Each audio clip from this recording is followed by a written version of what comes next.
Gold, trusted gold buyers. మీరు తాకట్టు పెట్టిన బంగారాన్ని విడిపించి ఈ రోజు ఉన్న మార్కెట్ ధరకు కొనబడను.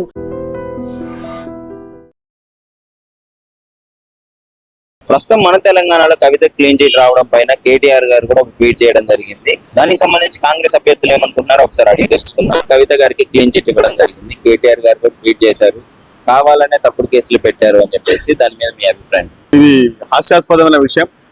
నాకు అప్పుడప్పుడు అనుమానం వస్తుంది, ఈ సుప్రీం కోర్టులను మరి జడ్జీలను రాజకీయాలు అంతలా ప్రభావితం చేస్తాయనే అనుమానం కూడా మాకు ఈ మధ్య వస్తా ఉంది.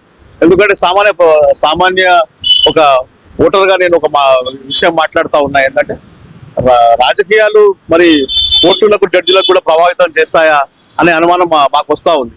నేను చెప్పడం ఏంటంటే, ఒకప్పుడు దేశవ్యాప్తంగా లిక్కర్ స్కాము సంచలనం రేపింది. ఆ సంచలనం రేపిన కేసులో ఈ రోజు క్లీన్ చిట్ ఇవ్వడం అనేది చాలా బాధాకరం. తప్పుడు కేసులు పెట్టి మేము కుటుంబానికి దూరమైంది కవిత. అదే విధంగా మాకు ఓడిపోవడం జరిగింది. ఢిల్లీలో అరవింద్ కేజ్రీవాల్ గారు ఓడిపోవడం జరిగింది. మరి దీని ఒకవేళ నష్టం ఎవరు? చూడండి, తప్పుడు కేసులు అంటూ ఏమి ఉండదు. ఒక కేంద్ర సిబిఐ సంస్థ పిలిచిందంటే ఎంతో కొంత ఆధారం లేని అంత పెద్ద అరెస్ట్ దాకా పోదు. కాకపోతే ఈ రాజకీయంగా మరి ఆమెని వెనకాల నుంచి ఎవరైనా నడిపిస్తున్నారా అనే విషయం కొంచెం మాకు అనుమానం ఉంది. ఆమె క్లీన్ చిట్ రావడం వెనుక కేటీఆర్ హరీష్ రావు కూడా వాళ్ళు కూడా సంతోషంగా లేరు. కవిత గారి ఎమ్మెల్సీ కవిత గారి క్లీన్ చిట్ ఏదైతే ఉందో లిక్కర్ స్కామ్ కేసులో, అసలు దాని గురించి ఏమంటారు? అయితే కవిత గారి ఎపిసోడ్ ఏదైతే ఉందో, మద్యం కుంభకోణం అనేటటువంటి ఢిల్లీ ప్రభుత్వంలో జరిగిన మద్యం కుంభకోణంలో కవిత గారిని ఉద్దేశపూర్వకంగా రాజకీయ కుట్ర కోణంలో భాగంగానే కవిత గారిని కానివ్వండి, కేజ్రీవాల్ని కానివ్వండి, కేంద్ర ప్రభుత్వం ఉద్దేశపూర్వకంగానే వారిపైన అక్రమ కేసులు పెట్టేసి వాళ్ళను జైలుకు పంపించింది. ఈ సంఘటనతో నిన్నటి సంఘటనతో ఏదైతే రౌస్ రెవెన్యూ కోర్టు వాళ్ళను క్లీన్ చిట్ ఇవ్వడం అనేది ఈ దేశంలో సిబిఐ, కేంద్ర ప్రభుత్వ ఇన్వెస్టిగేషన్ ఏజెన్సీ అనేటటువంటి CBI, central bureau of investigation, ఈ సంస్థ పూర్తిగా కొంతమంది వ్యక్తుల వల్ల ఆ సంస్థకు ఉన్నటువంటి క్రెడిబిలిటీ పూర దెబ్బతినిపోయింది. ఎటువంటి రాజకీయ కుట్రలు చేసినా న్యాయం జరుగుతుంది అనేటువంటి నిన్నటి దీంతో తేలిపోయిందని భావిస్తున్నాం.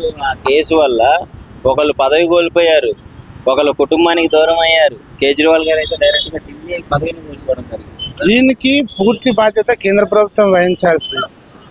కేంద్ర ప్రభుత్వం దానికి పూర్తి బాధ్యత వహించాలి. ఎందుకంటే ఒక అత్యున్నత స్థానంలో ఉన్నటువంటి వ్యక్తులు, వేల లక్షల మంది అభిమానులు ఉన్నటువంటి వ్యక్తులను, అదేవిధంగా రాజ్యాంగ ప్రజాస్వామ్యబద్ధంగా ఎన్నికై ముఖ్యమంత్రి హోదాలో ఉన్నటువంటి వ్యక్తులపైన కుట్రతోటి వారి యొక్క రాజకీయ ప్రజాతోటి అంత పెద్ద వ్యక్తులను ఈరోజు శిక్షను వేసిండ్రు. వాళ్ళు శిక్షను అనుభవించడానికి కారణము వాళ్ళ అధికారాలు. ఆ ప్రజలు, లక్షల కోట్ల మంది ప్రజలు వాళ్ళని ఎన్నుకున్నారు. ఆ కోట్ల మంది మనోభావాలను ఈరోజు వాళ్ళు దెబ్బతీసిండ్రు. ఆ కోట్ల మంది యొక్క ఆశలను కేంద్ర ప్రభుత్వం పూర్తిగా వారి పైన ఇచ్చేసింది. కాబట్టి దీనికి పూర్తి బాధ్యత సెంట్రల్ గవర్నమెంట్, బీజేపీ ప్రభుత్వమే పూర్తి బాధ్యత వహించాలి. దీనికి మూల్యం చెల్లించుకుంటారు త్వరలో. నెక్స్ట్ రాబోయే ఎలక్షన్లో అయినా వీళ్ళు బీజేపీ ప్రభుత్వం మూల్యం చెల్లించుకుంటుంది. అంటే ఇంకా బయట ఏమనిపిస్తుందంటే, కొంతమంది పొలిటికల్ రైవల్రీ రాజకీయంగా చేసి కావాలని వీళ్ళు కేసు నుంచి తప్పించుకున్నారు అని చెప్పే వార్తలు కూడా వస్తున్నాయి. అది ఓన్లీ ఆ వార్తలను పూర్తిగా నేను వ్యతిరేకిస్తున్నాను. ఎందుకనంటే ఒక కవితకు కేంద్ర ప్రభుత్వం తోటి ఇచ్చేసి అంత కెపాసిటీ లేదు.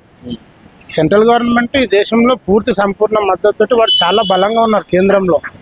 కవిత కానీ కేజ్రీవాల్ కానీ కేంద్ర ప్రభుత్వంలో లాలూచి పడేటటువంటి అవసరం లేదు, వాళ్ళకిట అవసరం లేదు.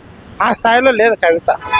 కాబట్టి ఈ ఎపిసోడ్లో న్యాయం అనేది న్యాయస్థానాలు వాటి యొక్క పాత్ర చాలా క్లియర్గా న్యాయస్థానాలు న్యాయం వైపే నడిచినాయి.